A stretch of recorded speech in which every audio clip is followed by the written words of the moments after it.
We divide 797 by 2 in long division method. So 2 times 3 is 6. On subtracting we get 1. So now we put down this 9 and it is 19. So 2 times 9 is 18. On subtracting we get 1. So again we put down this 7 and it is 17. So 2 times 8 is 16. On subtracting we get 1.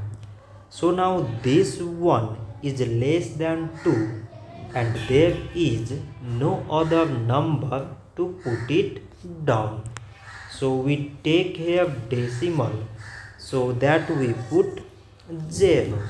So now it is 10 and 2 times 5 is 10.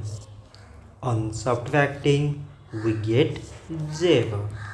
So 797 divided by 2 is 398 decimal 5. So this much for today and thanks for watching.